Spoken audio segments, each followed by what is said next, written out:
हाँ तो मेरे हीरो और हीरोइन, मैं पंकज यादव, कैसे हो आप सभी? आई होप आप लोग बहुत अच्छे होंगे और अच्छे से स्टडी आप लोग कर रहे होंगे। इस वीडियो में मैं आपको बताने वाला हूं, क्या बताने वाला हूं? एनसीईआरटी क्लास 10th साइंस का अध्याय 5 यानी चैप्टर 5 में आपको बताने वाला हूं। अगर बायोलॉजी की बात किया जाए तो बायोलॉजी का मेरे भाई ये पहला अध्याय होगा, ठीक है, जिसका नाम है जैव प्रक्रम। और इसका क्या करने वाला हूं, मैं वन शॉट लेकर के आया हूं, यानी एक ही वीडियो में इस चैप्टर को मैं समाप्त कर दूंगा, ठीक है। अगर साइंस की बात किया जाए तो पूरा साइंस मैंने खत्म कर रखा है, पूरा मैथ भी खत्म कर रखा है। नहीं आपने देखा है तो लिंक डिस्क्रिप्शन बॉक्स में मिलेगा, वहां से आप लोग जाकर के देख सकते हैं। तो आइए एक एक चीज लेते हैं और कंसेप्ट के साथ समझते हैं।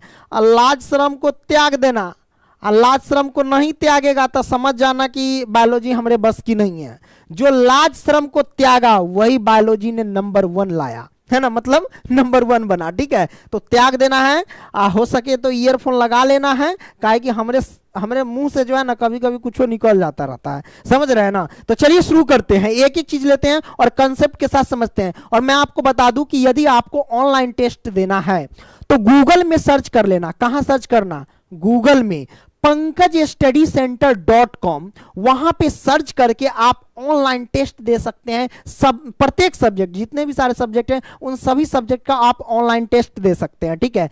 और मैं आपको बता दूं कि अगर आपको नोट्स लेना है तो हमारा नंबर है, नंबर यह है कि 85 81 80 29 29, ये हमारा नंबर है। इस नंबर पे मैसेज करना और कहना कि हमें पंकज सर का कोर्स लेना है, तो पेड व्हाट्सएप ग्रुप में जोड़ दिया जाएगा। 299 आपसे लिया जाएगा क्यूआर कोड की मदद से, ठीक है। और जब आप पे करेंगे तो आपको ग्रुप में ऐड कर देगा और 299 रुपए का आपको जो है ना मतलब देना पड़ेगा, और उसके बाद जो भी पीडीएफ है सब मिल जाएगा, ठीक है। तो चलिए शुरू करते हैं। आइए, सबसे पहले जो चैप्टर का नाम है जैव प्रक्रम। आखिर जैव प्रक्रम क्या है, हम कहते किसे हैं? जैव का मतलब होता है मेरे भाई सजीव। क्या होता है जैव का मतलब? सजीव। क्यों नहीं चल रहा है? कहीं मच्छर बैठ गया होगा, पक्का बैठ गया होगा, हाँ यही तरह मच्छर बैठ गया। तो जैव का मतलब होता है सजीव। प्रक्रम मतलब हमारे बॉडी के कुछ पार्ट पुर्जे जो हमारे अनुरक्षण का कार्य करते हैं, यानी मेंटेनेंस का कार्य करते हैं। कहने का मतलब जीवों में वे सभी प्रक्रम जो हमारे मेंटेनेंस का कार्य करते हैं, अनुरक्षण का कार्य करते हैं, उसी को हम जैव प्रक्रम कहते हैं। आइए हम डिफिनेशन भी लिखे हैं, यहां पे देख सकते हैं कि जैव प्रक्रम आखिर क्या है।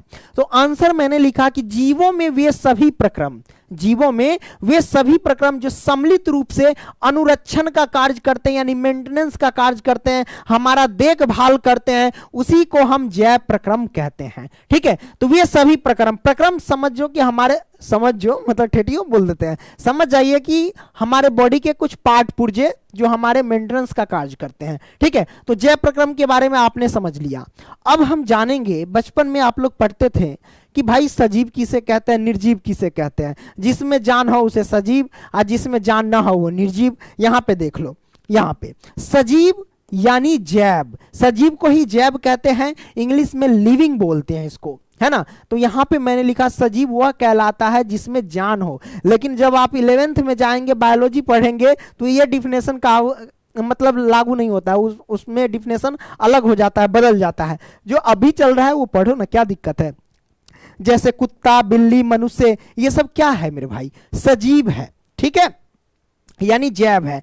निर्जीव जिसे हम अजैव कहते हैं, अगर इंग्लिश में बोला जाए तो नॉन लिविंग बोलते हैं, ठीक है। तो देख लो डिफिनेशन, निर्जीव वह कहलाता है जिसमें जान ना हो, निर्जीव वह कहलाता है जिसमें जान ना हो, ठीक है। तो ये आपने समझ लिया मेरे भाई। जैसे कि कागज हो गया, टेबल हो गया, कुर्सी हो गया, ईटीसी, ईटीसी का फुल फॉर्म एक्सेट्रा, एक्सेट्रा मतलब इत्यादि, ठीक है। तो ये आपने क्लियर किया, कोई दिक्कत नहीं? दिक्कत।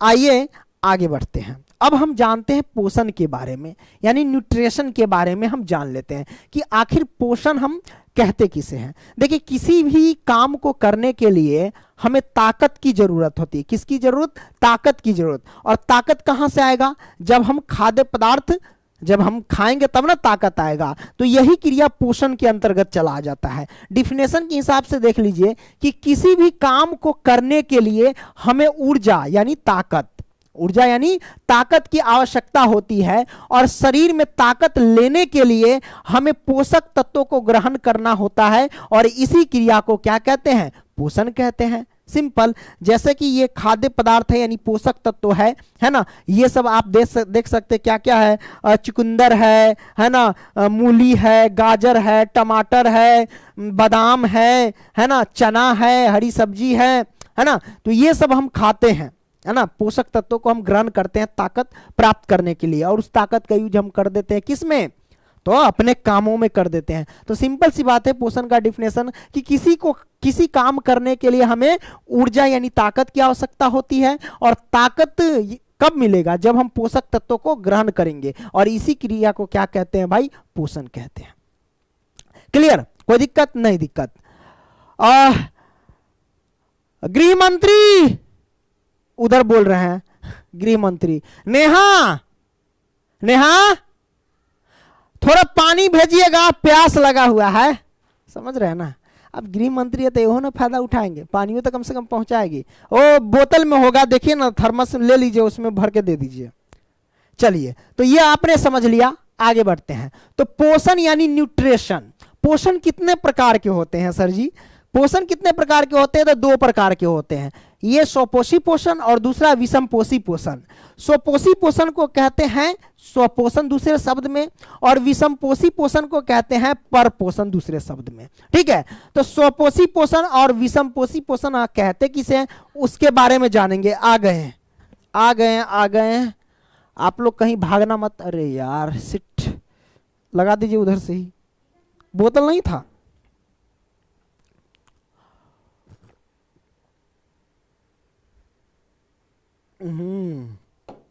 हाँ, तो कहीं भागा नहीं ना रे चोरवा, सब भागना मत, मतलब बड़ा मार मारेंगे हम, समझ रहे हैं ना।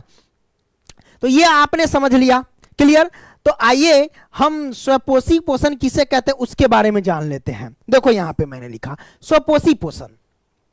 स्वयं पोषी पोषण जो होते हैं ना, वो अपना भोजन खुद निर्माण कर लेते हैं, किसी दूसरे जीव पर आश्रित नहीं रहते हैं मेरे भाई। ठीक है, तो यहां पे देख सकते हैं डिफिनेशन के लिए, जैसे कि मैंने लिखा कि वह पोषण जिसमें जीव भोजन जो है ना, भोजन के लिए किसी दूसरे जीव पर आश्रित नहीं रहते यानी निर्भर नहीं रहते हैं, जैसे कि हरे पेड़ पौधे। तो हरे पेड़ पौधे क्या कहलाते हैं भाई? स्वपोषी पोषण कहलाते हैं, क्योंकि हरे पेड़ पौधे जो होते हैं ना, सूर्य प्रकाश की उपस्थिति में, है ना, कार्बन डाइऑक्साइड ले करके और जल ले करके, और उसके अंदर जो होता है क्या बोलते हैं, क्लोरोप्लास्ट उसी में होता है। ठीक है, ये सब चारों चीज लेकर के वो अपना भोजन खुद निर्माण कर लेते हैं। ठीक है ना, है ना, तो उपना ऊर्जा खुद निर्माण कर लेते हैं। आप ऐसे कह सकते हैं कि हाँ ऊर्जा कह सकते हैं, कोई दिक्कत नहीं है ना, कार्बोहाइड्रेट भी कह सकते हैं, है ना। तो ये सब जो है ना अपना भोजन खुद निर्माण कर लेते हैं सूर्य प्रकाश की उपस्थिति में। ठीक है, तो ये सब क्या कहलाते हैं? स्वयं पोषी पोषण कहलाते हैं। प्रकाश संश्लेषण का सबसे अच्छा उदाहरण है। ठीक है, जैसे कि यहां पे देख सकते हैं स्वपोषी जीव की कार्बन तथा ऊर्जा की आवश्यकताएं प्रकाश संश्लेषण द्वारा पूरी होती है ना। यह सबसे अच्छा उदाहरण स्वपोषी पोषण का, है ना। तो स्वयं पोषी पोषण को आपने समझ लिया, स्वपोषी पोषण कह लो व स्वपोषण कह लो, है ना, या ऑटोट्रोफिक न्यूट्रिशन कह लो। ठीक है, सब एक ही बात है। तो स्वयं पोषी पोषण को आपने समझ लिया, कोई दिक्कत, कोई हौवट खुजली परेशानी नहीं ना। सिंपल सी बात है, वह पोषण जो अपना भोजन स्वयं निर्माण करे, किसी दूसरे जीव पर आश्रित ना रहे, उसे स्वयं पोषी पोषण कहते हैं। अब विषम पोषी पोषण किसे कहते हैं? विषम पोषी पोषण उसे कहते हैं जो अपने भोजन के लिए किसी दूसरे जीव पर निर्भर रहता है, विषम पोषी पोषण कहलाते हैं। जैसे कि हम हो गए, कुत्ता हो गए, बिल्ली हो गए, है ना, हम मतलब मनुष्य। ठीक है, ये सब विषम पोषी पोषण है। आइए समझते हैं विषम पोषी पोषण किसे कहते हैं मेरे भाई, है ना। तो वह पोषण जिसमें जीव भोजन के लिए किसी दूसरे जीव पर आश्रित हो यानी निर्भर हो, जैसे कि मनुष्य, भेड़, बकरी, ये सब विषम पोषी पोषण है। अभी के युग में यानी मॉडर्न युग में स्वयं पोषी पोषण का सबसे अच्छा उदाहरण है, शेर बाघ को छोड़ो, सॉरी, विषम पोषी पोषण का सबसे अच्छा उदाहरण है, शेर बाघ को छोड़ो। ये देखो, ये सर को देखो, है ना, ये जो सर है ना, इसको हम नहीं जानते लेकिन सोशल मीडिया पे काफी ज्यादा एक्टिव रहते हैं, है ना। ये कुछ भी मुर्गा लाया, है ना, खस्सी लाया, सबको एकदम कहेगा आओ, पूरा एक बार खाता रहता है। ये सबसे ज्यादा स्वयं मतलब विषम पोषी पोषण का सबसे बड़ा ये उदाहरण है। ठीक है, है ना। चले जाओ चले जाओ चले जाओ, है ना। तो ये आप देख सकते हैं, खस्सी हो गया, है ना, मुर्गा हो गया। मुर्गा भी क्या है, विषम पोषी पोषण है। ये सब भी देखिएगा मुस्लिम इलाका में जब जाइएगा ना, है ना, मियाँ टोली जिसको बोलते हैं, तो देखिएगा उधर ज्यादा उधर मुर्गा उर्गा सब पालन करते हैं, तो उधर ऐसे ही देसी मुर्गा सब खुला रहता है ना, छोड़ देता है, तो उस सब नाली में से कीड़ा उड़ा मकोड़ा सब खाता है। तो कीड़ा मकोड़ा क्या जीवन है, तो ये सब भी विषम पोषी पोषण है। खस्सी भी विषम पोषी पोषण है ना। यहाँ पे देख सकते हैं भाई, तगड़ा कौन लग रहा है, मुर्गा लग रहा है या खस्सी लग रहा है। यहाँ तो देखने में लग रहा है जैसे मुर्गा तगड़ा पार्टी है खस्सी से, है ना। तो ये आपने समझ लिया विषम पोषी पोषण को। अब विषम पोषी पोषण जो होते हैं ना, वो कई प्रकार के होते हैं। कितने प्रकार के होते हैं, तो 3 प्रकार के। यहाँ पे देख सकते हैं, परजीवी पोषण, मृतजीवी पोषण और प्राणी संपोषण। तो विषम पोषी पोषण 3 प्रकार के होते हैं। तीनों प्रकार के बारे में हम बेहतरीन से समझेंगे।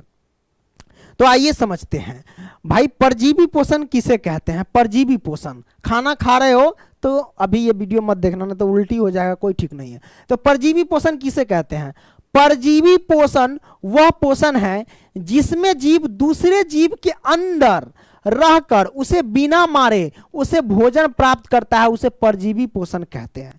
कहने का मतलब परजीवी पोषण वह कहलाता है जो हमारे शरीर के ऊपर, है ना, ऊपर या अंदर रहकर हमसे भोजन प्राप्त कर लेता है, वो भी बिना मारे। कंडीशन ये है, हमें मारता नहीं, हमें क्षति नहीं पहुंचाता है, लेकिन हमसे वो भोजन प्राप्त कर लेता है।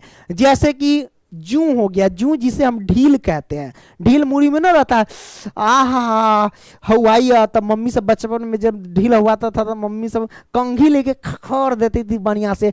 चिल्ला रहा है, खूब दर्द करता था चानी, है ना, चिल्ला रहा है, तो ये मम्मी दम बढ़िया से खखोर रही है, लीख निकाल रही है ढील सब, है ना समझ रहे हैं ना। तो जूं, जूं जैसे कि जूं हो गया, जूं उसी को कहते हैं, ढील को कहते हैं, ठीक है। फीता कृमि होगा, फीता कृमि पेट के अंदर, चाली जिसे बोलते हैं, ये देख सकते हैं पेट के अंदर। इसीलिए तो बोले हैं कि खाना खा रहे हैं तो नहीं देखिएगा, ना तो उल्टी हो जाएगी। चाली पेट के अंदर रहता है, तो डॉक्टर सब क्या कर देता है, कीड़ा के दवाई दे देता है, लो खाओ, है ना, सुबह लैट्रिन के सहारे निकल जाएगा। समझ रहे हैं ना, देखने में भी अजीब लग रहा है। तो परजीवी पोषण के बारे में समझ लिया, आइए आगे बढ़ते हैं। आप सब समझते हैं मृतजीवी पोषण के बारे में। किसके बारे में सर, तो मृतजीवी पोषण के बारे में। मृतजीवी पोषण हम कहते किसे हैं, तो मृतजीवी अपना भोजन मृत जीव, जैसे मरे हुए जीव के शरीर तथा गले कार्बनिक से प्राप्त करते हैं। मतलब वे जीव जो अपना भोजन मृत जीवों, सरे गले कार्बनिक भोजन, कार्बनिक चीजों से अपना भोजन प्राप्त करते हैं, उसे हम क्या कहते हैं, तो मृतजीवी पोषण। कोई दिक्कत, तो आपने ये देख लिया, जैसे फफूंदी हो गया, कवक हो गया, तो ये आप देख सकते हैं फफूंदी या कवक का चित्र, है ना, इससे परिचित होंगे ना, इसको जानते ही होंगे। तो ये क्या कहलाता है, मृत जीवों से अपना भोजन प्राप्त कर लेते हैं। जैसे कि मान लेते हैं गाय मर गया, भैंस मर गया, कोई भी आप कोई फेंक देते हैं या खेत में गाड़ देते हैं, तो उससे ये लोग अपना भोजन प्राप्त कर लेते हैं। ठीक है, तो ये आपने ये लोग नहीं, ये जीव कह सकते हैं। ठीक है, तो मृतजीवी पोषण समझ गए कि मृतजीवी अपना भोजन मृत जीवों के शरीर तथा गले कार्बनिक से प्राप्त करते हैं। कोई दिक्कत नहीं, दिक्कत। आगे बढ़ते हैं सर। अब जानते हैं प्राणी संपोषण के बारे में। आखिर प्राणी संपोषण किसे कहते हैं, तो देखो इसमें जीव संपूर्ण भोज्य पदार्थ को, संपूर्ण जो भोज्य पदार्थ यानी खाने वाला पदार्थ है ना, खाने वाला पदार्थ को अंतर ग्रहण करता है, यानी अपने अंदर लेता है ना, अंतर ग्रहण करता है तथा उसका पाचन शरीर के अंदर होता है। जैसे कि अमीबा हो गया, मानव हो गया। तो मानव में भोजन का पचना कैसे होता है वो तो हम बताएंगे ही आगे पाचन तंत्र में, है ना। हम जान लेते हैं सबसे पहले अमीबा में, अमीबा में कैसे होता है। इसमें भी क्या होता है, संपूर्ण भोज्य पदार्थ को अंदर लेकर के अपना पाचन होता है। जैसे कि आप देख सकते हैं ये अमीबा है। अमीबा ये ऐसा विचित्र जीव है जो आरा टेरा कैसे भी हो जाता है ना मतलब कहने का मतलब अपने शरीर में जैसा चाहे वैसा बना सकता है। केनहू से मुंह निकाल लेता है ना, यानी कूटपाद निकाल लेता है, जैसा चाहे आड़ा टेढ़ा होता रहता है, मतलब अपने आकार को जैसा चाहे वैसा बदल सकता है। ठीक है, ये कौन, तो भाई अमीबा।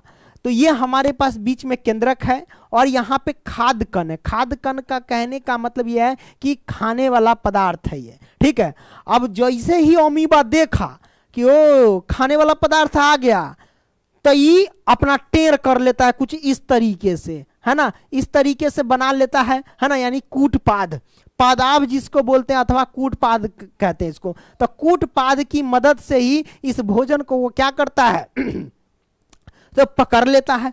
अब पकड़ने के बाद बंसीनुमा संरचना बना लेता है जिसे हम खादकन कहते हैं। और बंसीनुमा संरचना बना करके नहीं, बंसीनुमा बना करके इस खादकन को पूरा अंदर फंसा लेता है। और फंसाने के बाद क्या हो जाता है, अमीबा में पूर्ण पाचन हो जाता है। अमीबा में क्या हो जाता है मेरे भाई, पूर्ण पाचन हो जाता है। तो ये आपने समझ लिया। तो ये एक प्रकार का क्या हो गया, अमीबा में पोषण भी हो गया। ठीक है, तो ये आपने समझ लिया प्राणी संपोषण हम आखिर कहते किसे। कोई दिक्कत, हवट, खुजली, परेशानी नहीं ना। आगे बढ़ते हैं मेरे भाई, चलो अब हम जानेंगे कि वाष्पोत्सर्जन, वाष्पोत्सर्जन आखिर कैसे कहते किसे है ना। वाष्पोत्सर्जन, वाष्पोत्सर्जन यानी वाष्प जोर उत्सर्जन।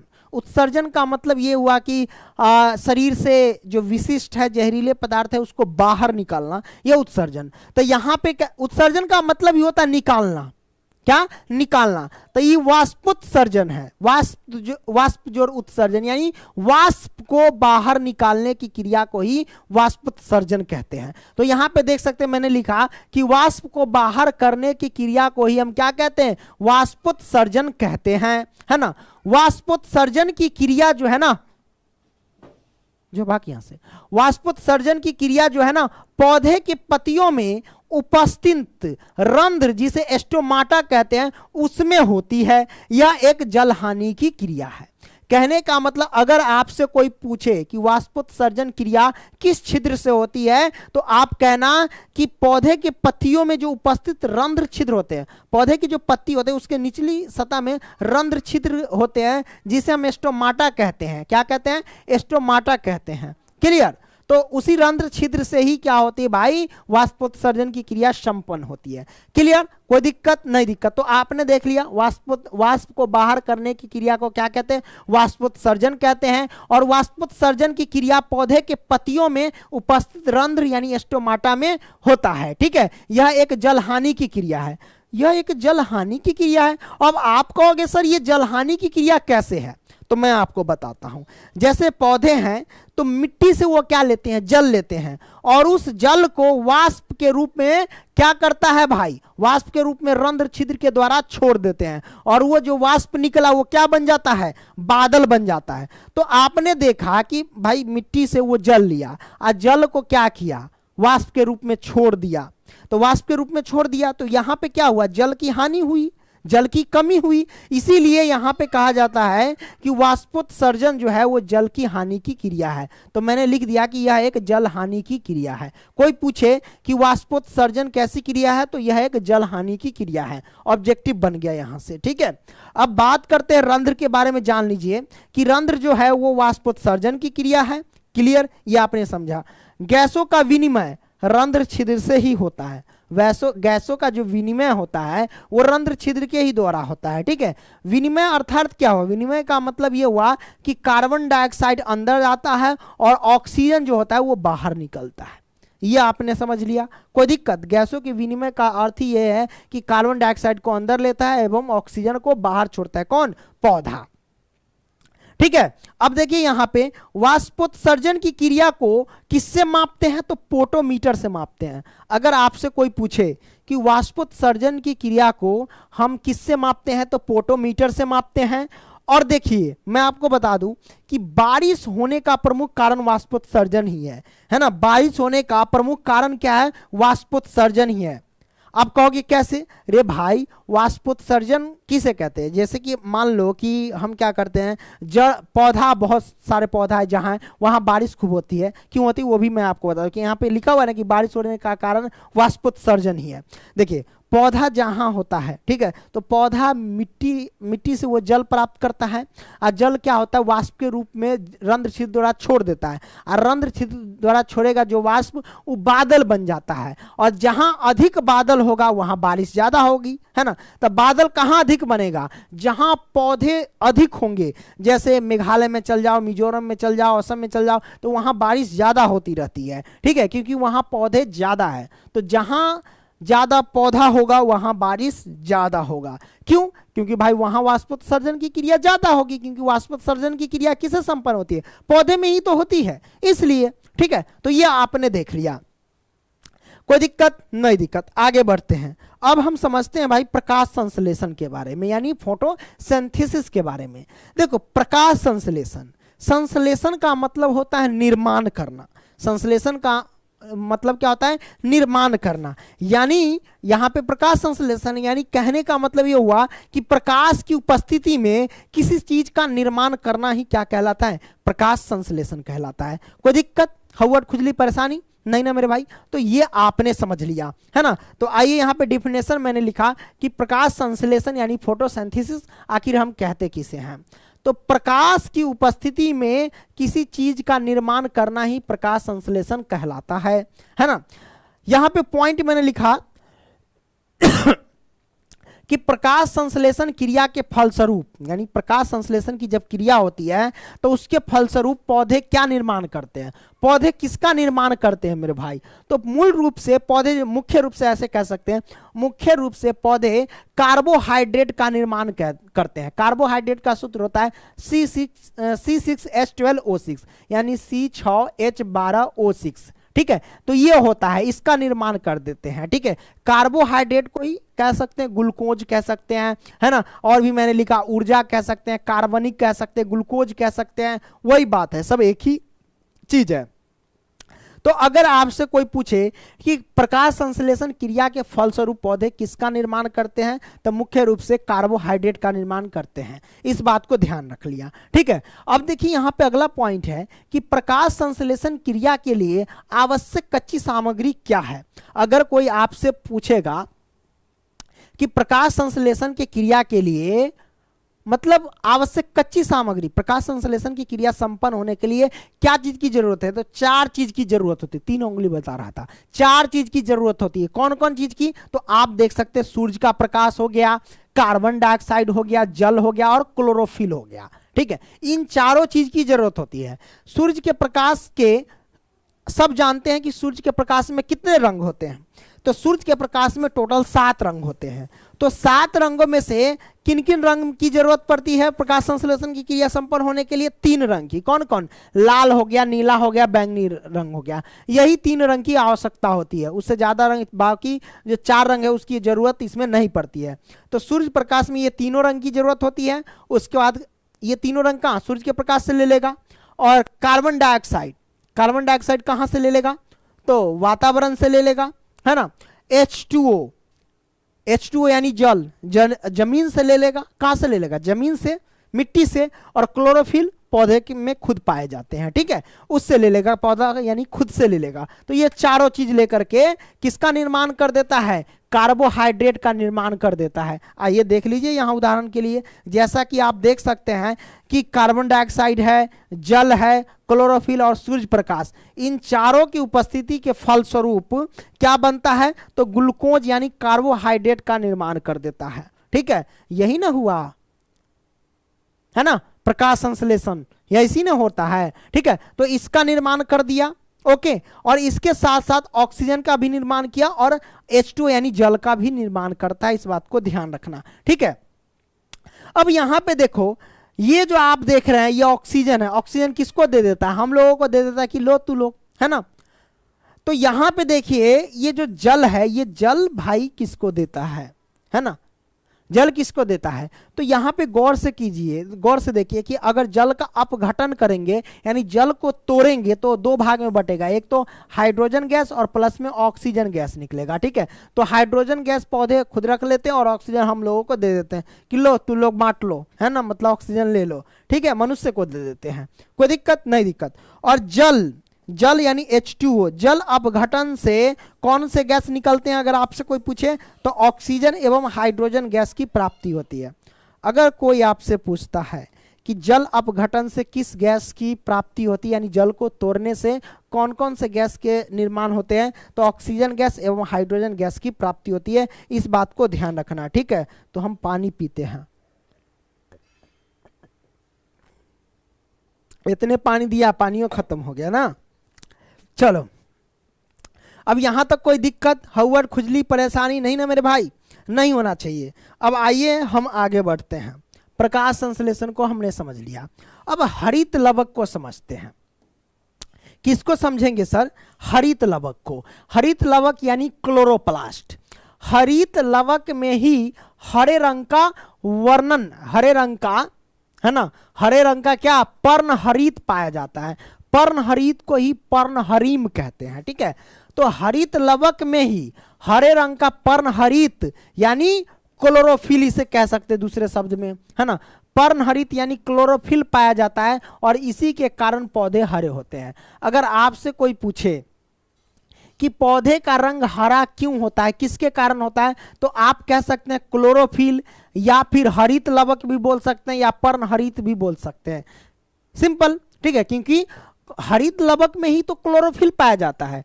तो उदाहरण यानी ऑप्शन देख लेना कि कौन इसमें दिया हुआ है, ठीक है। अगर क्लोरोफिल दिया है तो क्लोरोफिल मार देना, क्लोरोफिल के कारण पौधे हरे होते हैं। या हरित लवक दिया है तो हरित लवक के कारण पौधे हरे होते हैं। या पर्णहरित दिया है तो पर्णहरित के कारण पौधे हरे होते हैं। ये तीनों में से कोई भी मार सकते हैं, क्योंकि हरित लवक का ही तो भाग है, उसी के तो अंदर पाया जाता है क्लोरोफिल, तो हम बोल सकते हैं। तो भाई आपने देखा कि पौधे का रंग हरा क्यों होता है, ठीक है।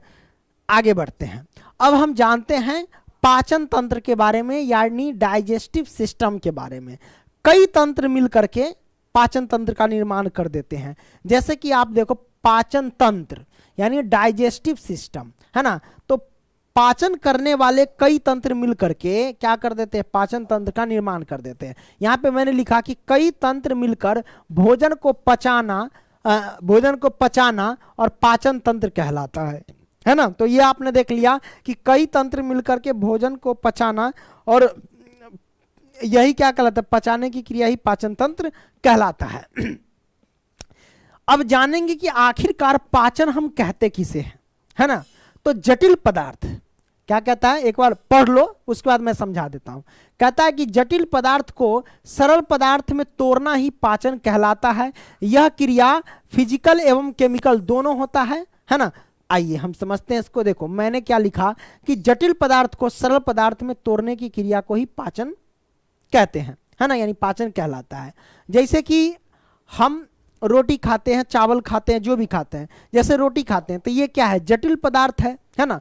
तो इसी जटिल पदार्थ को सरल पदार्थ में यानी छोटे छोटे टुकड़ों में करना, है ना, एकदम छोटे छोटे कण में बदलना, है ना। क्योंकि हम रोटी खाते हैं ना, उसको दांत से खूब पीसते हैं कि नहीं, तो छोटा छोटा कण बना देते हैं। तो वही बात है कि जटिल पदार्थ को सरल पदार्थ यानी छोटे छोटे कण में बदलना यानी तोड़ना ही पाचन कहलाता है। और यह जो होता है ना क्रिया फिजिकल एवं केमिकल दोनों होता है। अब फिजिकल एवं केमिकल इसके बारे में समझ लेते हैं। फिजिकल क्या होता है, जैसे रोटी लिए, हमने खाया, रोटी मुंह में लिया और दांत से उसको करके तोड़ा, तो जब दांत से उसको तोड़ रहा है तो ये हुआ फिजिकल। केमिकल हुआ क्या, तो जैसे कि मुंह में लार पाया जाता है, तो जब दांत से हम रोटी को तोड़ रहे हैं तो तोड़ने के साथ साथ उसमें लार भी मिल रहा है। क्या मिल रहा है, मुंह में लार पाया जाता है, तो मुंह में वो लार जो है रोटी के साथ लेभरा रहा है यानी मिल रहा है, तो उसी को हम केमिकल कहेंगे। फिजिकल हुआ क्या, दांत से तोड़ना, और केमिकल क्या हुआ कि उसमें जो लार मिल रहा है दांत के साथ, दांत जब हम तोड़ रहे हैं तो रोटी के साथ लार मिक्स हो रहा है, तो वो हो गया केमिकल, ठीक है। तो फिजिकल एवं केमिकल दोनों होता है, ये आपने समझ लिया। पाचन का मुख्य कार्य होता है भोजन से ऊर्जा प्राप्त करना। अगर कोई पूछे कि पाचन का मुख्य कार्य क्या होता है मेरे भाई, तो आप कहना भोजन से ऊर्जा प्राप्त करना यानी शक्ति प्राप्त करना, ताकत प्राप्त करना। कोई दिक्कत नहीं, दिक्कत। तो यह आपने समझ लिया कि पाचन का मुख्य कार्य होता है भोजन से ऊर्जा प्राप्त करना। अब यहाँ पे देखिए पाचन के बारे में जानेंगे कि आखिर किस चीज का पाचन होता है और किस चीज का पाचन नहीं होता है, ठीक है। तो मैं आपको बता दूं कि देखो कार्बोहाइड्रेट, प्रोटीन और फैट, इन सभी का पाचन होता है। कार्बोहाइड्रेट हो गया, प्रोटीन हो गया, फैट हो गया, इन सब का पाचन होता है। लेकिन जल हो गया, विटामिन हो गया, खनिज हो गया, इन सब का पाचन नहीं होता है। इस सब का होता क्या है भाई, तो इसको डायरेक्ट सोख लिया जाता है। क्या होता है, इसको डायरेक्ट सोख लिया जाता है। जब पेट वगैरह खराब हो जाते हैं तो डॉक्टर सलाह देते हैं कि पानी खूब पियो। क्या करो, पानी खूब खूब पियो। और पानी में आयरन की मात्रा ज़्यादा है तो वो पेट के लिए हानिकारक है।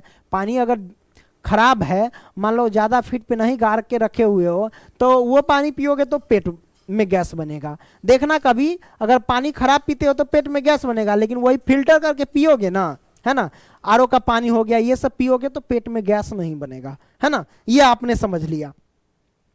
तो अब हम क्या करते हैं मेरे भाई, आगे बढ़ते हैं, ठीक है। तो ये आपने देख लिया। अब आगे देखते हैं भाई, आहार नाल की लंबाई कितनी होती है? 32 फीट। 32 फीट यानी अगर मीटर में कन्वर्ट करें तो 9 से 10 मीटर। यह आहार नल होता क्या है? जैसे भोजन ग्रहण करते हैं तो भोजन ग्रहण करने के बाद वो जिस जिस मार्ग से जाता है वो सब क्या कहलाता है? आहार नाल कहलाता है। क्या कहलाता है मेरे भाई? तो आहार नाल कहलाता है। ये आपने समझ लिया, कोई दिक्कत नहीं? दिक्कत। आहार नाल का पहला भाग कौन है? मुख गुहा। आहार नाल का सबसे पहला भाग क्या कौन है? ये जो हमारे पास देख रहे हैं ये मुख गुहा। आहार नाल का सबसे पहला भाग मुख गुहा है, ठीक है। ये आपने समझ लिया। मुख गुहा में दांत होता है, जीवा होता है एवं 3 जोड़ी लार ग्रंथियां होती है। मुख गुहा में कौन कौन होते हैं? दांत आ गया, जीभ हो गया और 3 जोड़ी लार ग्रंथियां होती है। पाचन में याद रखना कि जीभ का कोई काम नहीं होता है। पाचन में जीवा का कोई काम नहीं होता है, ठीक है। इस बात को, जीवा का काम यही है कि स्वाद का पता लगाना, ठीक है। देखो स्वाद का पता लगाने का, देखो सबसे ज्यादा क्षमता यानी स्वाद का पता कौन लगा सकती है? लड़की लगा सकती है, क्योंकि उसके जीभ पर स्वाद कलियां ज्यादा मात्रा में पाई जाती है लड़कों की अपेक्षा, है ना। तो इसीलिए सबको ला दो उसको किचन में, अपना चेक करती रहेगी और सबको टेस्टी टेस्टी खाना खिलाती रहेगी, है ना। समझ रहे हैं ना? तो ये समझ गए आपने, ठीक है। तो मुख गुहा में दांत, जीवा और 3 जोड़ी लार ग्रंथियां पाई जाती है, ठीक है। ये आपने समझ लिया। और याद रखना कि भोजन का पचना जो होता है ना मुख से ही स्टार्ट हो जाता है ना। भोजन का पचना मुख से ही स्टार्ट हो जाता है, इस बात को ध्यान रखना, ठीक है। अब यहां पे देखो पैरोटीड, ये 3 जोड़ी लार ग्रंथियां कौन कौन होती है? पैरोटीड हो गया, सबलिंगुअल हो गया और सबमेडुबुलर हो गया। ये हमारे पास 3 जोड़ी लार ग्रंथियां होती है। ये जो पैरोटीड लार ग्रंथियां होती है, सांप में क्या होता है? ये जहर का काम करता है। सांप में कैसा काम करता है मेरे भाई? ये जहर का काम करता है, इस बात को ध्यान रखना, ठीक है। कोई दिक्कत नहीं? दिक्कत मेरे भाई। तो ये आपने समझ लिया, है ना। आगे बढ़ते हैं, चलो आगे देखो। मनुष्य में प्रतिदिन 1.5 लीटर, 1.1/2 है, इसका मतलब 1.5 लीटर। आप कहोगे कैसे? तोड़ लेना, 2 एकम 2, 2 एक 3 और बट्टा 2 आएगा, तो ये 1.5 लीटर हुआ, ठीक है। तो मनुष्य में प्रतिदिन 1.5 लीटर लार बनता है। मनुष्य में कितने लीटर प्रतिदिन लार बनता है? तो 1.5 लीटर लार बनता है ना। लार में 4 प्रकार के एंजाइम पाए जाते हैं। अगर आपसे कोई पूछेगा कि लार में कितने प्रकार के एंजाइम पाए जाते हैं, तो आप कहना सर 4 प्रकार के एंजाइम पाए जाते हैं। कौन कौन? तो लाइसोजाइम, टाइलिन, है ना, डायस्टेज और म्यूकस, ये पाए जाते हैं। इन सब का अलग अलग कार्य है। अब देखो लाइसोजाइम का क्या कार्य है? ये कीटाणु एवं जीवाणु को मार देता है। आप कहोगे कैसे? तो इसका सबसे अच्छा उदाहरण है, जैसे कि आप खाना खाते हैं, मान लो कभी हाथ नहीं धोए, बिना हाथ धोए ही हम क्या कर देते हैं? भोजन करते हैं। तो बिना हाथ धोए ही भोजन करते हैं, तो हाथ में क्या रहता है? कीटाणु जीवाणु रहता है ना। हम कर रहे हैं तो भोजन के साथ कीटाणु जीवाणु भी चल जाता है। तो उस कीटाणु जीवाणु को क्या करता है भाई? ये जो आप देख रहे हैं लाइसोजाइम, इसको मार देता है। ऐसे उदाहरण समझ सकते हैं, जैसे मजदूर लोग खेत में काम करते हैं, किसान काम करते हैं, 2 मित्र मिल जाते हैं तो कहते हो भैया खैनी लगावा, खैनी लगावा कनी हमरो दा। तो वो बिना हाथ धोए वो क्या करता है? ये ना करके खैनी लगाता है। खैनी रगड़ के रगड़ेगा तो खैनी में क्या होगा?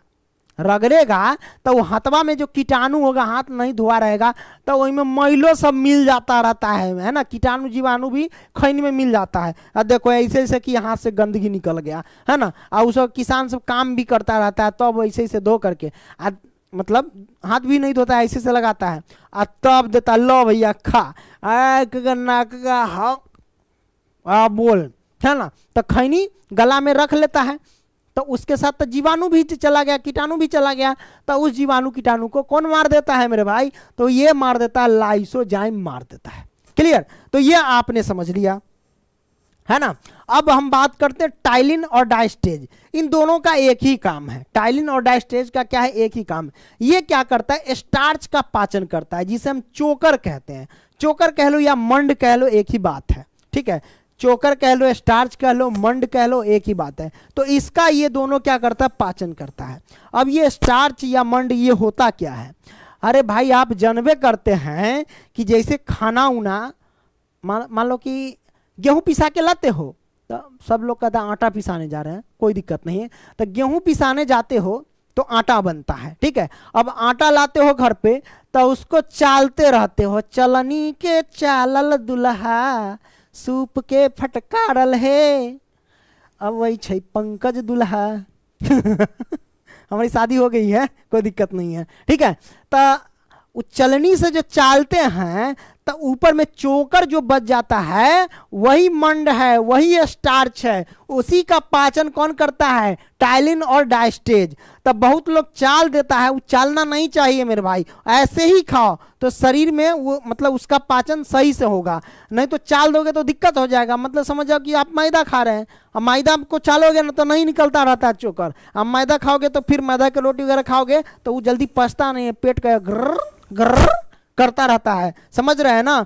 अगर पाचन तंत्र ठीक है तो खाइए, कोई दिक्कत नहीं, लेकिन खाइएगा तो खराब कर देगा, ज्यादा दिन खाइएगा तो, ठीक है। तो ये आपने समझ लिया। अब म्यूकस हो गया। म्यूकस ही क्या करता है? भोजन का चिपचिपा बनाता है। जैसे हम भोजन खाते हैं तो भोजन को चिपचिपा बना देता है। अगर चिपचिपा नहीं बनेगा तो कांटे में घोटेंगे तो घोटेबे नहीं करेगा, तो उसको चिपचिपा बना देता है ताकि वो अंदर चला जाए। कोई दिक्कत नहीं? दिक्कत मेरे भाई, ये आपने समझ लिया। अब ग्रास नली या ग्रासिका के बारे में जान लेते हैं कि ग्रास नली या ग्रासिका इसकी लंबाई कितनी होती है ना। ग्रास नली या ग्रासिका, ये जो आप देख रहे हैं ये पार्ट क्या है? ग्रास नली या ग्रासिका है, ठीक है। ओके, कोई दिक्कत नहीं? दिक्कत। तो इसकी लंबाई 25 सेंटीमीटर होता है। इसमें पाचन की क्रिया नहीं होती है। इस जो पाइप देख रहे हैं, ये पाइप जो देख रहे हैं ग्रासिका, इसमें पाचन की क्रिया नहीं होती है। बस इसके द्वारा भोजन जाता है पेट तक, यानी आमाशय तक, ठीक है। ये आपने समझ लिया। तो यहां पे देखो, याद रखना, यहां पे लिखा है कि मुंह से आने वाली भोजन जो पूर्ण रूप से पाचन नहीं होता है उसे हम क्या कहते हैं? बोलस कहते हैं। बोलस समझो क्या होता है। जैसे हमने गेहूं खाया, मतलब रोटी खाया, अब रोटी को ना दरड़ के खूब खाए, अब मन हुआ उगल दिए। अब उगल दिए तो वो क्या कहलाएगा? वही बोलस कहलाएगा। क्या कहलाएगा? बोलस कहलाएगा। अब जैसे रसगुल्ला खा रहे हैं, क्या पता कहीं रसगुल्ला में कंकर आ गया, तो रसगुल्ला को उगलेंगे तो वही बोलस कहला जाएगा। कंकर हटा के फिर से खा जाएंगे, क्योंकि रसगुल्ला है भाई, पैसा दिए हैं, खाएंगे ना, कथी उसको काले फेंकेंगे लेकिन एक बार उगल देने के बाद मुंह में डालने का मन नहीं करता रहता है, ठीक है। तो वही आप देख रहे हैं, उसी को बोलस कहते हैं। कोई दिक्कत नहीं? दिक्कत। आगे बढ़ते हैं। अब समझते हैं मेरे भाई, आमाशय। क्या? आमाशय यानी पेट, जिसे स्टमक बोलते हैं। क्या बोलते हैं? स्टमक बोलते हैं, है ना। आप लोग कहते हैं पेट, ई वाला पेट है, सॉरी ई वाला पेट है ना। अरे ये पेट थोड़ी न है, ये तो उदर है। जैसे कि गणेश जी का उदर भारी बाहर है तो उसे लंबोदर कहते हैं। तो ये पेट नहीं है, ये उदर है। पेट हम किसको कहते हैं? राई स्टमक को कहते हैं। किसको बोलते हैं? स्टमक, यानी आमाशय को पेट बोलते हैं। इस बात को ध्यान रखना, ठीक है। तो आमाशय में भोजन 4 घंटे तक रहते हैं। आमाशय में भोजन कितने घंटे तक रहते हैं? 4 घंटे तक। ये आमाशय है। इसको समझने के लिए आइए हम आपको समझाते हैं। ये देखिए, ये वाला पार्ट जो देख रहे हैं, ये वाला पार्ट, यही क्या है? तो आमाशय है ना। इसी को हम क्या बोलते हैं? पेट बोलते हैं या स्टमक बोलते हैं। कोई दिक्कत नहीं? दिक्कत। तो आइए, इसी को हम बड़ा साइज करके हम इधर लिए हैं, ठीक है। तो आमाशय में 4 घंटे तक क्या रहता है? भोजन रहता है, ठीक है। आमाशय के 3 भाग होते हैं। आमाशय के कितने भाग? 3 भाग। सबको बांट दिए। ये ऊपर वाला भाग कार्डियक है, और बीच वाला ये फंडिक है, और ये पाइलोरिक है। तीनों का अलग अलग कार्य होता है। तीनों का क्या होता है? अलग अलग कार्य होता है। देखिए पहले हम जानते हैं कार्डियक के बारे में। किसके बारे में? कार्डियक के बारे में। तो कार्डियक यह अमाशय की ऊपरी भाग होता है। कार्डियक क्या होता है? अमाशय का ऊपरी भाग होता है और इसमें HCl अम्ल होता है। इसमें क्या होता है? HCl अम्ल होता है, यानी हाइड्रोक्लोरिक अम्ल होता है जो जीवाणु कीटाणु को मार गिराता है। अब आप कहोगे, यहाँ पे देखो लिखा होगा कि यह अमाशय का ऊपरी भाग होता है, इसमें HCl अम्ल होता है जो कीटाणुनाशी होता है। अब आपके मन में होगा सवाल कि सर हम जानते हैं कि जब हम भोजन करते हैं या कुछ भी खाते हैं तो लार जो पाया जाता है वही लार जीवाणु कीटाणु को मार देता है। हमारे इसमें लार पाया जाता है ना, वही जीवाणु कीटाणु को मार देता है। तो फिर ये क्या हुआ? ये भाई HCl अम्ल फिर कला मारेगा। तो भाई जब हम भोजन करते हैं तो कौन होता है? थेथर जीवाणु कीटाणु, है ना, थुत्थुर, है ना, वो उससे नहीं मरता है, उस लार से नहीं मरता है। तो ये जो कार्डियक में उपस्थित जो HCl अम्ल है, हाइड्रोक्लोरिक अम्ल, इंतजार करता है, अच्छा तुआ रे थेथर, तुआ थुथुर, मतलब तुआ तोरा ही तो बिरयानी बना के हम तुमको खाएंगे। तो जो लार से नहीं मरा, जो बच गया, तो वो पेट में आने के बाद यानी स्टमक में आने के बाद, तो स्टमक का एक भाग है कार्डियक, और कार्डियक में HCl अम्ल उपस्थित होता है। ये क्या कर देता है? उस जीवाणु कीटाणु को मार गिराता है। कोनो दिक्कत नहीं ना? दिक्कत। तो ये आपने देख लिया कि यह अमाशय का ऊपरी भाग है, इसमें HCl अम्ल होता है जो जीवाणु कीटाणु नाशी होता है। ठीक है, ये आपने समझ लिया। दूसरा है फंडिक। ये हमारे पास क्या है? फंडिक। फंडिक को समझ लेते हैं। इसमें कांटानुमी रूझी होता है। इसमें क्या होता है? कांटानुमी रूझी होता है। इस तरीके से कांटानुमी रूझी होता है। ठीक है ना? जब आप भूखे रहेंगे तो ये खड़ा हो जाता है, खड़ा हो जाएगा तो ये चुभ चुभ गरेगा पेटवा में। क्या होगा? चुभ चुभ गरेगा, है ना। तब ना कहता रहता कि पेट दुख रहा है, रे चौपट तू खाने नहीं खाएगा तो खड़ा नहीं होगा, खड़ा हो जाए कटीला दार की तरह, तो बस भौंकेगा। तो लो कभी कभी उपवास कर लेते तो पेट में दर्द इसी की वजह से होने लगता है। तो यहाँ मैंने लिखा इसमें कांटानुमा रूझी होता है। जब हम भूखा रहते हैं तो चुभता है, चुभता रहता है एवं भोजन को रोक कर रखता है। यही रूझीनुमा संरचना जिसे हम फंडिक बोलते हैं। ये आपने समझ लिया। अब हम समझेंगे पाइलोरिक के बारे में। किसके बारे में? पाइलोरिक के बारे में। तो क्या है? इसमें जठर ग्रंथि होता है। पाइलोरिक में क्या होता है? जठर ग्रंथि होता है। ये पाइलोरिक भाग है। जठर ग्रंथि होता है जिससे क्या होता है? जठर रस निकलता है ना। और जठर रस 2 रसों से मिलकर बना होता है। जठर रस कितने रसों से मिलकर के बना होता है? 2 रसों से मिलकर के बना होता है। पहला जो हमारे पास है वो रेनिन है और दूसरा पेप्सिन है ना। पहला रेनिन और दूसरा पेप्सिन, ये दोनों कहाँ पाया जाता है? पाइलोरिक में पाया जाता है। इस बात को ध्यान रखना, क्योंकि पाइलोरिक का ही एक भाग है ना। इसमें जठर ग्रंथि होता है पाइलोरिक में, और जठर ग्रंथि 2 रसों से मिलकर के बना होता है। कौन कौन? रेनिन और पेप्सिन। तो इन दोनों का काम क्या है? जब हम दूध पीते हैं ना, तो उस दूध को क्या करता है? दही में बदल देता है। कौन? रेनिन। रेनिन क्या करता है? जब हम दूध पीते हैं तो उसको दही में बदल देते हैं। कहने का मतलब दही खाओ तो वो तो दही में बदलेगा, दूधो पियोगे तो उसको जाकर के पेट में दही बनना है। ठीक है, इसलिए डॉक्टर दही खा जाओ, है ना। अब पेप्सिन, पेप्सिन जो है वो प्रोटीन का पाचन करता है। जब हम प्रोटीन वगैरह सब लेते हैं उसका पाचन पेप्सिन करता है। ऑब्जेक्टिव क्वेश्चन आता रहता है कि प्रोटीन का पाचन कौन करता है, तो आप कहेंगे पेप्सिन करता है। प्रोटीन का पाचन कौन करता है मेरे भाई? आप कहेंगे पेप्सिन करता है। ये आपने समझ लिया। अब कोई दिक्कत नहीं? दिक्कत मेरे भाई। अब हम क्या करते हैं? आगे बढ़ते हैं। अब देखिए मेरे भाई, जैसे कि भोजन, अब भोजन जो हम किए हैं, क्या किए हैं? भोजन। तो भोजन मुंह में रहता है तब क्या बोला जाता है ना। आमाशय में रहता है यानी स्टमक में रहता है तो क्या बोला जाता है, और लैट्रिन के रूप से निकल जाता है तो उसको क्या बोला जाता है कि नहीं? इसके बारे में हम समझ लेंगे, है ना। तो देखो ये तो आपने समझ लिया, कोई दिक्कत नहीं है। हाँ चलिए, हमने ये कौन तंत्र समझ रहा था? हाँ, डाइजेस्टिव सिस्टम। तो डाइजेस्टिव सिस्टम समझ रहा था। तो ये सबसे पहले जान लो कि यहाँ तक मैंने समझ लिया। इसके बारे में मैं बताता हूँ। ये तो यहाँ तक समझा कि प्रोटीन का पाचन होता है। उसके बाद जब ये आमाशय में इतना घंटा रुक जाता है, कितना?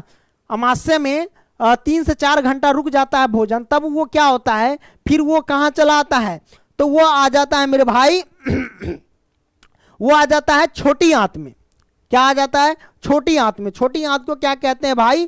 क्षुद्रांत बोलते हैं। छोटी आंत को क्या बोलते हैं? क्षुद्रांत बोलते हैं। और बड़ी आंत को क्या बोलते हैं? बृहदांत्र बोलते हैं, जिसे कोलोन भी कहा जाता है। ठीक है, तो इसमें अमाशय में 3 से 4 घंटे भोजन रहने के बाद वो छोटी आंत में आता है और छोटी आंत में कुछ समय बिताता है, फिर उसके बाद बड़ी आंत से होते हुए ये गुदा द्वार से निकल जाता है, वो लैट्रिन के रूप में। ठीक है, जानबे करते हैं कि लैट्रिन जो होता है उसका रंग पीला ही क्यों होता है?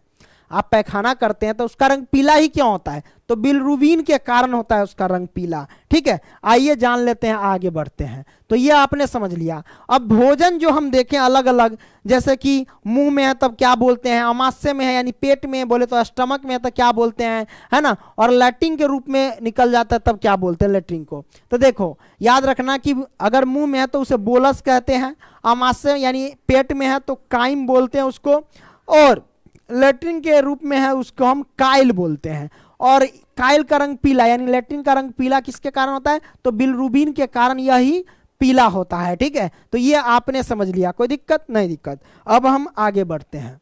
चलिए, डाइजेस्टिव सिस्टम समझ लिया आपने। अब हम रेस्पिरेटरी सिस्टम समझेंगे, यानी श्वसन तंत्र समझेंगे। अगर मैं आपसे पूछूं मेरे भाई, अगर मैं आपसे पूछूं कि आप सांस किससे लेते हैं, तो बहुत सारे बच्चे कहेंगे कि सांस से, क्योंकि बचपन से पढ़ रहा है कि नाक से हम सांस कहाँ से लेते हैं? सब कहेगा नाक से, क्योंकि बचपन से सब यही पढ़ते आ रहा है कि हम नाक से लेते हैं। अरे मेरे भाई, नाक से सांस थोड़ी ना लेते हैं हम। ये जो नाक है ये सिर्फ कार्बन डाइऑक्साइड निकलने और ऑक्सीजन जाने का ये रास्ता है, सिर्फ ये रास्ता है। क्या? ऑक्सीजन जाने का ये सिर्फ रास्ता है। तो नाक से हम सांस नहीं लेते, सांस लेते हम फेफड़ा से। फेफड़ा को रोक दो तो सांस कहाँ से लेंगे और कहाँ से छोड़ेंगे, है कि नहीं? तो फेफड़ा से सांस लेते हैं और छोड़ते हैं। ठीक है, इस बात को ध्यान रखना। नाक सिर्फ रास्ता है। ठीक है, कोई दिक्कत नहीं? दिक्कत। तो आइए श्वसन तंत्र के बारे में हम बढ़िया से समझते हैं। सबसे पहले चलिए, आखिरकार हम श्वसन किसे कहते हैं? श्वसन हम किसे कहते हैं, है ना? तो आंसर मैंने लिखा कि सांस लेने और छोड़ने की क्रिया को श्वसन कहते हैं। हाँ बेटा, चले जाइए, बच्ची है ना? पापा पापा चिल्ला रही है।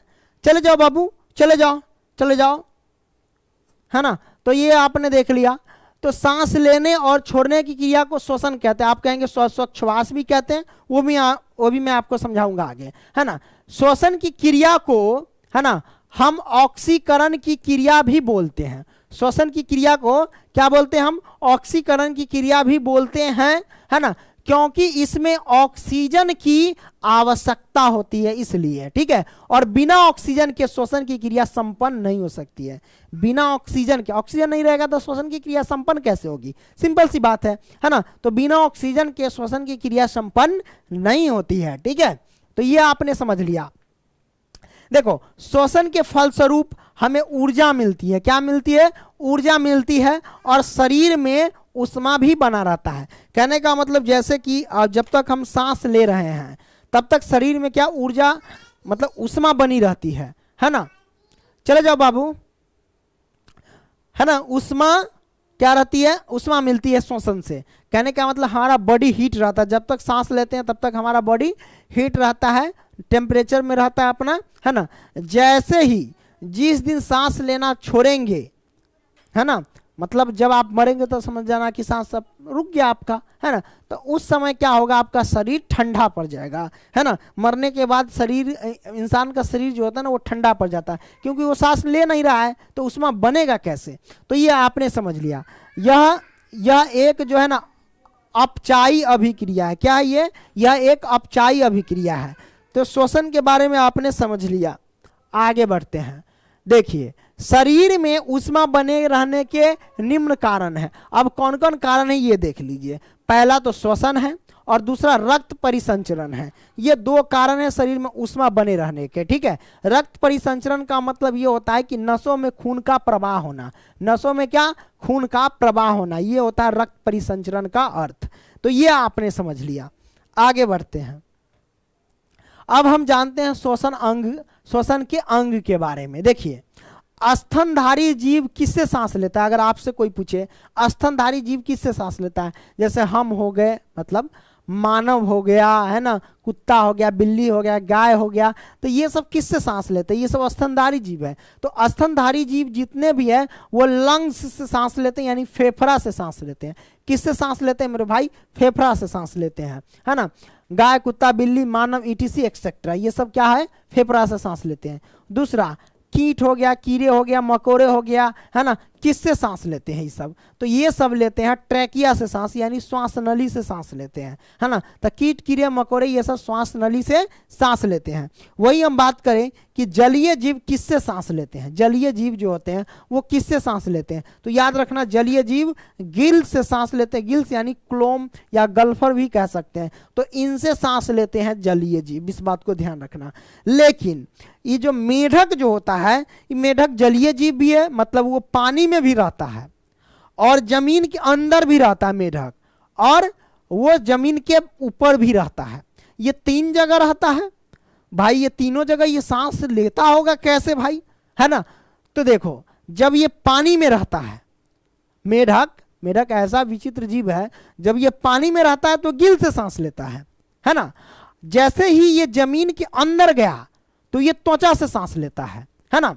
और जमीन के ऊपर आया तो ये फेफड़ा से सांस लेने लगता है ना। तो इन सभी से सांस लेता है। तब यहाँ पे मैंने लिखा कि मेढक 3 तरह से सांस लेते हैं। क्या? मेढक जो है वो 3 तरह से सांस लेते हैं। कैसे लेते हैं? देखिए, जब मेढक बच्चा रहता है, यानी टेडपोल अवस्था में रहता है ना, तो पानी में वो गिल से सांस लेता है ना। किससे लेता है भाई? गिल से सांस लेता है, ठीक है। अब मेढक जब जवानी में भूमि पर रहता है ना, तो वो फेफड़ा से सांस लेता है। और मेढक जब भूमि के अंदर रहता है तो वो त्वचा से सांस लेता है। याद रखना कि मेढक जब बच्चा रहता है तो उसको टेडपोल बोला जाता है। तो ये आपने देखा कि मेढक कैसे कैसे सांस लेता है, ठीक है। कोई दिक्कत नहीं? दिक्कत। अब आगे बढ़ते हैं। अब देखो, श्वासोच्छ्वास। श्वासोच्छ्वास किसे कहते हैं? तो निश्वसन एवं निश्वसन की क्रिया को श्वासोच्छ्वास कहते हैं, ठीक है। इस बात को ध्यान रखना। देखो, निश्वसन क्या कहता है भाई? निश्वसन का मतलब ये हुआ कि ऑक्सीजन अंदर लेना, और निश्वसन मतलब ऑक्सीजन को बाहर छोड़ना, है ना। देखो, सब जानते हैं कि हमारे वायुमंडल में नाइट्रोजन कितने प्रतिशत है? तो 78%। ऑक्सीजन कितने प्रतिशत है? 21%। और कार्बन डाइऑक्साइड कितने प्रतिशत है? तो 0.03%। ये है। अब देखो मेरे भाई, जब हम सांस लेते हैं तो नाइट्रोजन 78% लेते हैं, और छोड़ते कितना? नाइट्रोजन 78% ही छोड़ते हैं। ऑक्सीजन कितना लेते हैं? 21% लेते हैं, लेकिन ऑक्सीजन छोड़ते कितना है? 17% लेते हैं। मतलब 3% का यहाँ घोटाला चल रहा है मेरे भाई। इस मामला को संज्ञान में लिया जाए, है ना, और इस पर FIR किया जाए। देखो, मतलब 3% का घोटाला हो रहा है। इसका मतलब ये हुआ कि आप ऑक्सीजन की कमी हो रही है, समझ रहे हैं ना। धीरे धीरे ऑक्सीजन का दर कमी हो रहा है, इसलिए आप लोग पेड़ पौधे ज्यादा लगाएं तो बेहतर रहेगा, ठीक है। अब देखो, कार्बन डाइऑक्साइड 0.03% लेते हैं, छोड़ते कितना है? 4% छोड़ते हैं। इस बात को ध्यान रखना, ठीक है। तो आपने ये समझ लिया। आगे बढ़ते हैं। आगे श्वसन मार्ग क्या है मेरे भाई? श्वसन मार्ग आखिर हम कहते किसे हैं? तो आंसर मैंने लिखा कि वायु जिस जिस मार्ग से जाती है वो सब क्या कहलाते हैं? श्वसन मार्ग कहलाते हैं। तो यहाँ पे मैंने लिख दिया कि वायु जिस जिस मार्ग से जाती है उसे हम क्या कहते हैं? श्वसन मार्ग बोलते हैं। और श्वसन मार्ग कुछ इस प्रकार है। कौन कौन है? पहले देखो, नासा छिद्र, जिसे नासा द्वार कहते हैं। ये नासा छिद्र, ये नाक है। आपके पास नाक कितने हैं? तो ये गलती से मत कह देना कि 2 गो छेद है तो 2 गो नाक है। अरे नाक के गो है, उसमें छिद्र 2 गो है, ठीक है। तो देखो, नासा छिद्र है ना, जिसे नासा द्वार कहते हैं, ये वाला, ठीक है। अब पहले तो नासा छिद्र में वायु जाता है, उसके बाद नासा कपाट में, है ना। नासा कपाट कहने का मतलब जैसे नासा छिद्र से वायु जाता है तो इसमें बाल होते हैं। इसके अंदर क्या होते हैं? बाल होते हैं। तो छोटे छोटे बाल होते हैं। जब धूल कण जाते हैं तो धूल कण क्या करता है? उस जो धूल कण को बाल जो होता है इसमें वो रोकता है, और जब उससे नहीं रुक पाता है तो नासा कपाट में म्यूकस पाया जाता है, उसको क्या करता है? चिपका लेता है, और 5 से 6 दिन बाद उसे आप निकाल सकते हैं नकुटी के रूप में। समझ रहे हैं ना? तो वही चीज है कि नसा कपाट में चिपचिपा पदार्थ पाया जाता है जिससे म्यूकस कहते हैं, जो धूल कण को चिपका लेता है और फिर उसे धूल कण को 5 से 6 दिन बाद उसे नकुटी के रूप में निकाल लिया जाता है। ठीक है, ये आपने समझ लिया ना? निकालते हैं ना का क्या, ले निकल गया, अभी नहीं है धूल कण में, हम इसका मतलब नहीं जा रहे हैं। आगे बढ़ते हैं मेरे भाई, चलो आगे। अब देखिए नासा कपाट से उसके बाद जाता है क्या, ग्रसनी। ग्रसनी बोले तो हल्लक में, हल्लक किसको बोलते हैं, बाएगा तो अदुगो अंदर छेद निकलेगा, है ना, वही ग्रसनी है यानी हल्लक है। हल्लक के जाने के बाद स्वर तंत्र के बाद यानी वॉइस बॉक्स, ये हमारा वॉइस बॉक्स है मतलब ये वॉइस बॉक्स है यानी स्वर तंत्र है। अब स्वर तंत्र पे जब जोर देते हैं तो आवाज चेंज हो जाता है। क्लियर, आपने समझ लिया? तो ये वॉइस बॉक्स है, इस पर किसी को मार देगा तो समझो कि उसका राम नाम सत हो गया, इसलिए किसी को मारना मत, लफुआ सबको नहीं बता देना, नहीं तो यहीं पे वो मारेगा। ठीक है, तो आपने देखा स्वर तंत्र, स्वर तंत्र से आता है श्वास नली में यानी ट्रैकिया में। ये हमारे पास श्वास नली है यानी ट्रैकिया है। ट्रैकिया के बाद ब्रोंकाई में चला जाता है, यानी ये जो 2 भाग में बटा है ये ब्रोंकाई है। ब्रोंकाई के बाद जाने के बाद ब्रोंक्यूलस में आता है वायु। ब्रोंक्यूलस कहने का मतलब ये जो भाग है ये ब्रोंक्यूलस है, ये सब क्या है, ब्रोंक्यूलस में चला जाता है। ब्रोंक्यूलस के बाद एल्वेली में यानी वायु कोष्ठक में चला जाता है, ये जो छोटे छोटे ऐसे हैं ये वायु कोष्ठक में चला जाता है। वायु कोष्ठक के बाद ब्लड में जाता है और ब्लड से कोशिका में, कोशिका से माइटोकांड्रिया में चले जाता है। और ऐसे ही ये श्वसन तंत्र जो है ना हमारा संपन्न हुआ, यानी संपन्न हो गया, ऑक्सीजन कहां से कहां गया, ये संपन्न हो गया। ठीक है, अब हम चलते हैं आगे बढ़ते हैं। अब बात करते हैं उत्सर्जन तंत्र। उत्सर्जन का ही अर्थ होता है निकालना, है ना? तो यहां उत्सर्जन तंत्र के बारे में जानेंगे। देखो, अपशिष्ट पदार्थ यानी जहरीले पदार्थ को शरीर से बाहर निकालने की क्रिया को उत्सर्जन तंत्र कहते हैं, है ना? अपशिष्ट पदार्थ यानी जहरीले पदार्थ को शरीर से बाहर करने की क्रिया को क्या कहते हैं, उत्सर्जन तंत्र कहते हैं। तो भाई शरीर से बाहर अपशिष्ट पदार्थ निकलेगा कैसे, तो देखिए त्वचा से भी निकलता है ना, गुदाद्वार से भी निकलता है, यकृत से भी निकलता है, वृक्क से भी निकलता है और बड़ी आंत से भी निकलता है। तो इन सभी से निकल जाता है। तो आइए उत्सर्जी अंग कौन कौन है, त्वचा हो गया, है ना, फेफड़ा हो गया, लीवर हो गया यानी यकृत हो गया, किडनी हो गया और बड़ी आंत हो गया। देखिए कैसे निकलता है। त्वचा, त्वचा से क्या निकलता है, पसीना। हमारे इस समय क्या छोटे छोटे छिद्र होते हैं, इस छिद्र के द्वारा पसीना निकलता है और पसीना कैसा नमकीन होता है, चेक करके देखना। ठीक है, तो नमक भी निकलता है और सीवम भी निकलता है त्वचा के माध्यम से। सीवम, सीवम क्या होता है, नाक पर देखिएगा, बहुत जब काम कीजिएगा या कुछ भी कीजिएगा तो नाक पर जो पसीना होता है वही जो तैलीय पदार्थ होता है नाक पर, वही सीवम होता है। ठीक है, अब फेफड़ा, फेफड़ा यानी लंग से क्या निकलता है, तो फेफड़ा जो है कार्बन डाइऑक्साइड को भी निकालता है फेफड़ा, है ना, वाष्प को भी निकलता है भाप के रूप में। देखिएगा हाँ कीजिएगा ना ठंडी के महीना में तो पूरे में पानी आ जाएगा, तो उस पानी को वाष्प के रूप में भी निकाल देता है। बलगम भी निकालता है। बलगम क्या होता है, कफ, खखार, है ना, बुढ़वा सब देखते रहते हैं, मतलब इज्जत से बोलो, बुजुर्ग सब देखिएगा घूरा तर बैठ जाएगा एकदम एक ढकिया खखारेगा थू बिंगेगा, वही बलगम। ठीक है, कफ जिसको बोलते हैं, तो वो सबको फेफड़ा निकालता है।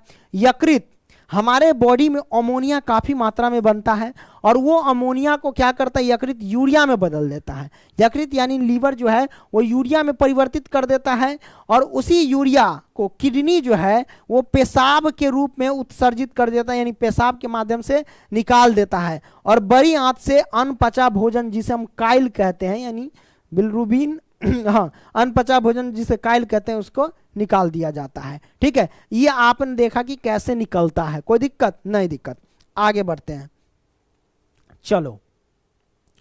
अब वृक्क यानी रक्त को छानता है। वृक्क यानी किडनी जो है वो किसको छानता है, तो रक्त को ये छानने का काम करता है। ठीक है, वृक्क जो है वो पेशाब का निर्माण करता है ना, वृक्क का काम जो है वो पेशाब का निर्माण करना। जहर को निष्क्रिय कर देता है। कहने का मतलब जब आप जहर खाते हैं तो जहर खाते हैं तो सबसे पहले वो लीवर के पास जाता है ना। अगर किडनी के पास आएगा तो ये किडनी क्या करेगा, निष्क्रिय कर देगा, उस जहर को खत्म कर देगा उसकी क्रिया को, ठीक है। इसलिए वो पहले लीवर के पास भेज जाता है। जब कोई आदमी जहर खाया है वो नहीं खाया, वो कहाँ से पता लगता है, लीवर से ही पता लगता है। हमारे बॉडी में ये सेम के बीज के आकार के जो आप देख रहे हैं, ये दो हमारे पास क्या है, किडनी है यानी वृक्क है। इस बात को ध्यान रखना, ये दो हमारे पास वृक्क है, कोई दिक्कत नहीं, दिक्कत दो सेम के बीज के आकार के होते हैं किडनी। तो ये आपने देखा, पेशाब का निर्माण करना जहर को निष्क्रिय कर देता है। इसकी संख्या 2 होती है और इसका भार 140 ग्राम होता है, यानी किडनी का वजन कितना होता है, 140 ग्राम होता है। और नेफ्रॉन इसमें 8 लाख होते हैं। कितने होते हैं, 8 लाख होते हैं वृक्क में, ठीक है। वृक्क के संरचनात्मक एवं क्रियात्मक इकाई को क्या कहते हैं, नेफ्रॉन। यह काफी ज्यादा महत्वपूर्ण पॉइंट है, इसको नोट कर लेना। अगर कोई पूछे वृक्क के संरचनात्मक एवं क्रियात्मक इकाई को क्या कहते हैं, तो आप कहना नेफ्रॉन। अब यहां समझेंगे कि संरचनात्मक का मतलब क्या होता है और क्रियात्मक का मतलब क्या होता है। संरचनात्मक का मतलब उसी चीज से मिलकर के बना, मतलब ये किडनी है जो नेफ्रॉन से मिलकर के बना हुआ है, ठीक है। और क्रियात्मक का मतलब ये हुआ कि वही चीज उसमें काम करता है, यानी वृक्क में वही चीज इसमें काम करता है। कोई दिक्कत नहीं, दिक्कत। आगे बढ़ते हैं। अब धमनियां और सीरा के बारे में जानेंगे, धमनियां और सीरा के बारे में। आइए मैं आपको बताता हूं धमनी और सीरा क्या होता है। जैसे कि आप देख सकते हैं, ये हमारे पास धमनी है और ये हमारे पास सीरा है ना। ये हमारे पास धमनी और ये हमारे पास सीरा, मतलब ये नीला कलर में देख रहे हैं, ये हमारे पास धमनी है, और थोड़ा सा गोल्ड कलर में देख रहे हैं हल्का, है ना, वो हमारे पास धमनी है। तो धमनी और सीरा के बारे में जान लेते हैं, आइए, है ना। धमनी के बारे में, यह एक प्रकार की रक्त नलिका है। यह एक प्रकार की क्या है, रक्त नलिका होती है, जिसके अंदर शुद्ध रक्त का प्रवाह होता है। इसके अंदर क्या, कौन सा रक्त बहता है, धमनी के अंदर शुद्ध रक्त बहता है, ठीक है। और धमनियों का कार्य होता है कि हृदय से शुद्ध रक्त को ले जाकर सिरों के विभिन्न अंगों तक पहुंचाना तथा धमनियों में प्रवाहित होने वाला रक्त में ऑक्सीजन की मात्रा अधिक होती है। इस बात को ध्यान रखना। तो आपने देखा कि धमनियां में शुद्ध रक्त बहता है, लेकिन धमनी में भी एक ऐसा धमनी है जिसमें अशुद्ध रक्त बहता है, वो है पुलोमनरी धमनी, इसमें अशुद्ध रक्त बहता है। अब सीरा के बारे में जान लेते हैं। यह एक प्रकार का रक्त वाहिनी है, यह भी रक्त वाहिनी है, इसमें भी रक्त बहती है ना, पर इसमें अशुद्ध रक्त बहता है तथा इसमें बहने वाले रक्त में ऑक्सीजन की मात्रा कम होती है और कार्बन डाइऑक्साइड की मात्रा अधिक होती है, ठीक है। और इसमें भी एक ऐसा सीरा है जिसमें शुद्ध रक्त बहता है, इस बात को ध्यान रखना, ठीक है। वो है पुलोमनरी सीरा, जिसमें शुद्ध रक्त बहता है। यह आपने समझ लिया। आगे बढ़ते हैं। अब हम जानेंगे रक्तचाप, यानी रक्तचाप बोले तो रक्तदाब, जिसे हम ब्लड प्रेशर कहते हैं, है ना। क्या कहते हैं, ब्लड प्रेशर, यानी बीपी कहते हैं। बीपी आखिर कहते किसे हैं, तो शरीर में रक्त के प्रवाह के कारण नसों की दीवारों पर पड़ने वाली दाब को रक्तचाप कहते हैं, है ना, रक्तचाप कहते हैं। और सामान्य मनुष्य का रक्तचाप क्या होता है भाई, 120/80 होता है, ठीक है। 120/80 ये mm में रहेगा, ये भी mm में रहेगा, ठीक है। 120/80, तो 120 जो होता है ना, ये प्रकुंचन दाब होता है, और 80 जो mm होता है ना, वो अनुशीतलन दाब होता है। ये हमारे पास प्रकुंचन दाब और ये हमारे पास अनुशीतलन दाब होता है। और बीपी नापने वाले यंत्र को क्या कहते हैं, एस्फिग्नोमैनोमीटर कहते हैं। क्या बोलते हैं, एस्फाइग्नोमैनोमीटर, सॉरी, एस्फाइग्नोमैनोमीटर कहते हैं। कहने का मतलब ये जो आप चित्र देख रहे हैं, इसी से तो हम बीपी मापते हैं, और इसको क्या कहते हैं, एस्फाइग्नोमैनोमीटर बोलते हैं। इससे हम बीपी जांच करते हैं। आगे बढ़ते हैं। देखिए, बीपी जब बढ़ जाता है तो उसे हम क्या कहते हैं, हाइपरटेंशन, है ना। क्या बोलते हैं, हाइपरटेंशन कहते हैं। और इस स्थिति में क्या हो जाता है, बीपी 140/90 हो जाता है। क्या हो जाता है, 140/90 हो जाता है। सामान्य जो बीपी रहता है वो 120/80 होता है। जब ये बीपी हाई हो जाता है तो 140/90 हो जाता है, ठीक है। और बीपी को कम करने के लिए एटिनॉल का प्रयोग करते हैं हम बीपी को घटाने के लिए, इस बात को ध्यान रखना। और जब बीपी जो है अधिक घट जाता है तो उसे हाइपोटेंशन कहते हैं, और इस स्थिति में बीपी जो है वो 90/60 mmHg हो जाता है। ठीक है, ये आपने समझ लिया बीपी के बारे में। अब कोई दिक्कत नहीं? दिक्कत मेरे भाई।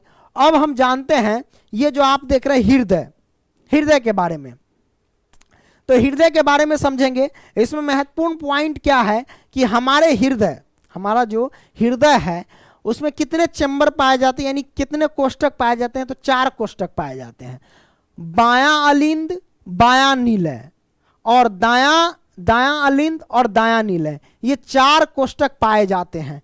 इस बात को ध्यान रखना। ये जो हमारा हृदय होता है ये बंद मुट्ठी की तरह होता है और ये पंप की तरह कार्य करता है। ये पंप जब करता है तो ब्लड को प्रत्येक नसों में भेज देता है ये सब। ठीक है, आइए इसके बारे में जानते हैं। यहां पे देखो हृदय के बारे में, यानी हार्ट के बारे में। ठीक है, हृदय यानी हार्ट के बारे में देखो यहां पे मेरे भाई। देखो हृदय है ना, हृदय पेशियों का बना होता है। हृदय जो है हृदय पेशियों का बना होता है। यह जो है ना पोरोकार्डियम नामक झिल्ली से यह ढका होता है। हृदय किससे ढका होता है? तो पोरोकार्डियम नामक झिल्ली से ढका होता है। इसका भार लगभग कितना होता है? 300 ग्राम होता है। कितना होता है? 300 ग्राम होता है। हृदय का आकार जो होता है ना शंकुकार होता है। हृदय का आकार कैसा होता है? शंकुआकार होता है। यह वक्ष गुहा में हल्का बाईं ओर होता है। वक्ष गुहा में हल्का बाईं ओर होता है, मतलब हृदय जो होता है ना ये हल्का बाईं होने के कारण ही कहते हैं कि भाई हृदय लेफ्ट साइड में होता है। हालांकि ये बीच सीना में होता है। ठीक है, हल्का सा क्या होता है? बाईं ओर होता है ना, हल्का, इसीलिए इसको बाईं ओर कहा जाता है। नहीं तो ये बीच सीना में कह सकते हैं। ठीक है, हृदय का बाईं ओर होता है। हृदय एक पंपिंग अंग है। हृदय क्या है? एक पंपिंग अंग, यानी पंप की तरह कार्य करता है। हृदय कोष्ठक यानी हार्ट चेंबर के बारे में जानते हैं। हृदय कोष्ठक, हृदय के अंदर पाए जाने वाले गुहा खाली स्थान को चेंबर कहते हैं, है ना। क्या कहते हैं? चेंबर कहते हैं। कौन कौन? तो अलिंद और दूसरा नीलय, है ना। देखिए अलिंद किसे? यह हृदय का ऊपरी भाग होता है। शरीर से रक्त अलिंद के माध्यम से हृदय में प्रवेश करता है, इस बात को ध्यान रखना। और नीलय के बारे में जान लेते हैं। यह हृदय का निचला भाग होता है ना। हृदय का निचला, अलिंद नीलय जो होता है ना ये हृदय का निचला भाग होता है। नीलय ये देखो ये निचला भाग होता है और अलिंद ये ऊपर का भाग होता है। ठीक है, इस बात को ध्यान रखना। तो यह हृदय का निचला भाग होता है। यह रक्त को पंप करता है जिसमें रक्त पूरे शरीर में फैल जाता है ना। और याद रखना मछली के हृदय में कितने कोष्ठक होते हैं? मछली के हृदय में कितने कोष्ठक पाए जाते हैं? इस बात को ध्यान रखना। तो 2 कोष्ठक पाए जाते हैं। कितने कोष्ठक पाए जाते हैं? 2 कोष्ठक पाए जाते हैं, यानी 2 चेंबर पाए जाते हैं। अब देखो उभयचर के बारे में जान लेते हैं। मेढक हो गया, सरीसृप जो है ना, सांप, छिपकली, ये सब हो गया। इसमें कितने चेंबर पाए जाते हैं? तो 3 चेंबर पाए जाते हैं, इस बात को ध्यान रखना। मगरमच्छ तथा घड़ियाल है ना सरीसृप है, किंतु इसका हृदय 4 चेंबर वाला होता है ना। और स्तनधारी तथा पक्षी का हृदय 4 चेंबर वाला होता है और मछली का 2 चेंबर वाला। ठीक है, चेंबर यानी कोष्ठक कह सकते हैं। इसी के साथ ये चैप्टर को मैं समाप्त करता हूं, है ना। अब बात आती है इसके पाठ के प्रश्न उत्तर जो है, इसको भी हम कंप्लीट करा चुके हैं, पाठ के प्रश्न उत्तर को। ठीक है ना, पेज के प्रश्न हो गया, पाठ के प्रश्न हो गया, उन सभी को करा दिए हैं। लिंक डिस्क्रिप्शन बॉक्स मिलेगा, वहां से आप लोग जाकर के देख सकते हैं। ठीक है, मिलते हैं अगली वीडियो में, तब तक के लिए बाय दोस्तों, है ना। लाइक कर देना, नहीं तो बहुत मार मारेंगे।